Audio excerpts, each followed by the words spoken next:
TechBD ইনফোর basic computer নলেজের আরো একটি ভিডিওতে আপনাদেরকে স্বাগতম। আজকের এই ভিডিওতে আমি অত্যন্ত প্রয়োজনীয় একটি টুলস এর ব্যবহার, যেটা দিয়ে আমরা আমাদের ডেস্কটপ বা পিসির স্ক্রিনশট নিয়ে থাকি, এমন একটি গুরুত্বপূর্ণ ডিফল্ট টুলস আমাদের কম্পিউটারে ডিফল্ট অ্যাপস আকারে ইনস্টল থাকে। সেই টুলস এর ব্যবহার বিধি নিয়ে একটু আলোচনা করব। আশা করি আপনাদের উপকারে আসবে। তো চলুন শুরু করা যাক। আমি যে টুলস নিয়ে আলোচনা করব সেটি হলো আমাদের কম্পিউটারের স্নিপিং টুলস। তো এক্ষেত্রে আপনি আপনার কম্পিউটারের যে সার্চ বার আছে বা সার্চ অপশন, সেখানে আপনি লিখবেন স্নিপিং, SNIPPING, স্নিপিং। এইটা লিখলেই দেখেন উপরে আমাদের যে বার আছে, সেই বারে চলে আসবে স্নিপিং টুল, এই যে অ্যাপ, সেটা চলে আসছে। এরপর আমি এর উপরে ক্লিক করলাম। ক্লিক করে আমি জাস্ট এই যে নতুন একটা টুলবার অপশন আসছে, এই যে এখানে টুলবার। তো এই টুলবার নিয়েই আসলে আমার আলোচনা।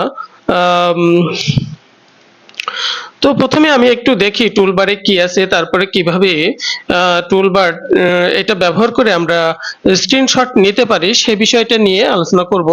এখানে দেখেন নিউ অপশন আছে, এরপরে আছে মুড। মুডে যদি আমি ক্লিক করি তাহলে এখানে আমার দেখা যাচ্ছে চারটা অপশন আছে: ফ্রি ফ্রম স্নিপ, রেক্টেঙ্গুলার বা আয়তাকার snip, window snip, full screen snip. এই চারটা ভার্সন দিয়ে আমি স্নিপ বা স্ক্রিনশট নিতে পারি। এরপর আছে ডিলে অপশন। এই ডিলে অপশনে আপনি টাইম সেট করতে পারেন। 1 সেকেন্ড, 1 সেকেন্ড বা 2 সেকেন্ড, 3 সেকেন্ড, 4 সেকেন্ড, 5 সেকেন্ড, এভাবে আপনি টাইম দিয়ে আপনার নির্দিষ্ট মুড সিলেক্ট করার পর আপনি যে সময়টা দিবেন সেই সময় অনুযায়ী স্নিপ হবে বা স্ক্রিনশট হবে। তো আমি এখন একটা এক এক করে প্রতিটা অপশন আপনাদেরকে স্ক্রিনশট নিয়ে দেখাবো। যেমন আমি প্রথমে এখানে সিলেক্ট করলাম ফ্রি ফ্রম স্নিপ, এই অপশনটুকু। হ্যাঁ, এরপরে আমি কি করব, আমার নির্ধারিত যে আমার পছন্দ অনুযায়ী যে অংশটুকু আমার শর্ট নেওয়া দরকার, জাস্ট সেই অংশটুকু আমি সিলেক্ট করলাম। এই যে দেখেন সিলেক্ট করলাম, এই যে শুধুমাত্র সিলেক্টেড অংশটুকুই শর্ট স্ক্রিনশট হয়েছে। তারপরে এই যে সেভ অপশন আছে, এই সেভ অপশনে আপনি ক্লিক করে এখান থেকে নাম দেবেন, তারপরে এখানে লোকেশনটাও সেট করে দেবেন। আমি ডাউনলোড অপশন দিয়ে দিলাম। এরপর বা পিকচার অপশন দিতে পারেন। এরপর এখানে আপনি ফাইল নেম দিবেন, যে কোনো একটা নেম দেবেন। এরপর এখানে দেখেন সেভ অ্যাজ টাইপ, অর্থাৎ এখানে আপনি চারটা ফরম্যাটে সেভ করতে পারবেন: PNG, zip file, JPG file এবং এইচটিএমএল আকারে।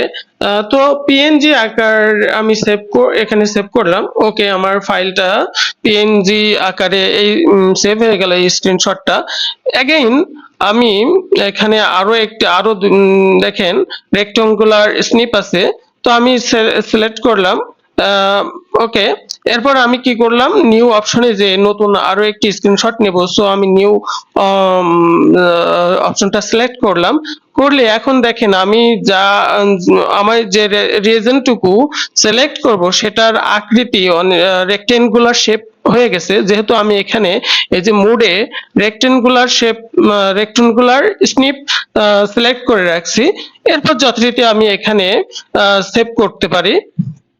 একইভাবে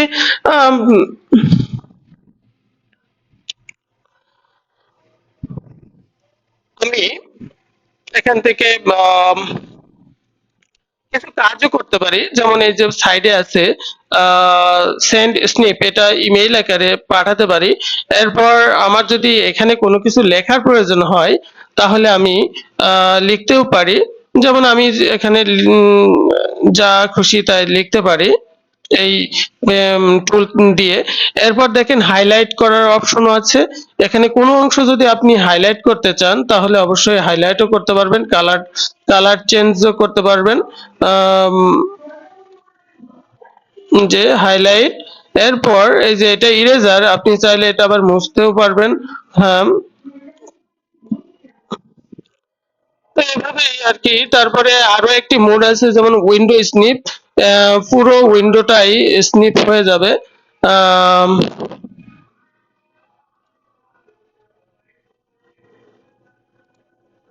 এই যে দেখেন, এখানে আমার পুরো উইন্ডোটা স্ক্রিনশট হয়ে গেছে। এইভাবে আপনি স্নিপিং টুল ব্যবহার করে আপনার ইচ্ছামতো যে কোনো উইন্ডো বা আপনার স্ক্রিনশট নিতে পারবেন। তো আশা করি বন্ধুরা আমার ভিডিওটি ভালো লাগছে। যদি ভালো লেগে থাকে তাহলে ভিডিওটিতে অবশ্যই লাইক, শেয়ার করবেন। আপনাদের মূল্যবান মতামত কমেন্ট বক্সে জানাবেন এবং আমার চ্যানেলের সাথে থাকার জন্য অবশ্যই চ্যানেলটি সাবস্ক্রাইব করবেন। আল্লাহ হাফেজ।